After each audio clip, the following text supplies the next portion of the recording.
अल्लाह मिठो कियां कुदरत साणो हलाए थो। हिन आलम के अल्लाह मिठो कियां कुदरत साणो हलाए थो। कंहिंजी गाड़ी बि एसीअ वारी कोई खणी मथड़े ते तगारी पांजे बचड़नि लाइ कमाए थो। कंहिंखे शाही साईं रसाए थो। हिन मूंखे अल्लाह मिठो कियां कुदरत साणो हलाए थो। काथे खुशन जा गीत वजन था, काथे बंदा गमगीन रहन था। काथे खुशन जा गीत वजन था, काथे बंदा गमगीन रहन था। शहर किथे वैरान कयाई, काथे सुञा सुल्तान कयाई।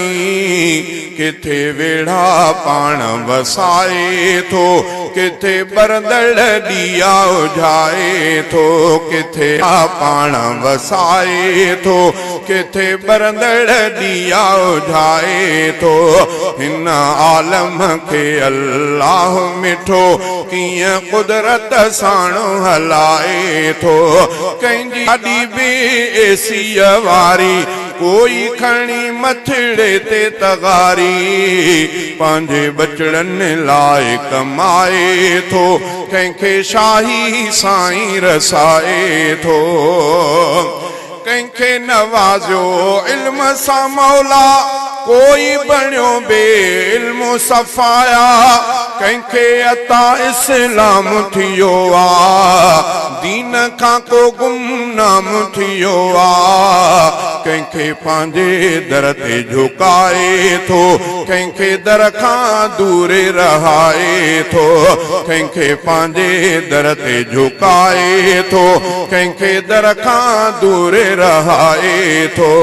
हिन आलम के अल्लाह मिठो कियां कुदरत साणो हलाए थो। काथे सावक वारी धरती, काथे कलर ऐं कारी धरती। काथे सावक वारी धरती, काथे कलर ऐं कारी धरती। काथे पानी खारो सारो, काथे मिठो ऐं लज़त वारो। किथे धरती रुञ बणाए थो, किथे मेवा खूब फुटाए थो। किथे धरती रुञ बणाए थो, किथे मेवा खूब फुटाए थो। हिन आलम के अल्लाह मिठो कियां कुदरत साणो हलाए थो। पाण अता औलाद करे थो, झोल खुशन सां सोई भरे थो। हीअ बि ख़ुदा जी आहे कुदरत, जंहिं ते असांखे आहे हैरत। कंहिंखे जोड़ा जोड़ा मिलाए थो, कंहिंखे न्याणीअ लाइ बि सिकाए थो। कंहिंखे जोड़ा जोड़ा मिलाए थो, कंहिंखे न्याणीअ लाइ बि सिकाए थो। हिन आलम के अल्लाह मिठो कियां कुदरत साणो हलाए थो। जाॾे नज़र शहज़ादा कयूं था, भाऊ सफ़ा हैरान थियूं था। क़ादिर जो ही सारो कमाला, दुनिया के जंहिं बख़्शो जमाला। सॼो चरखो पाण चलाए थो, कंहिंखे बुख ते कोन रहाए थो। हिन आलम के अल्लाह मिठो कियां कुदरत साणो हलाए थो।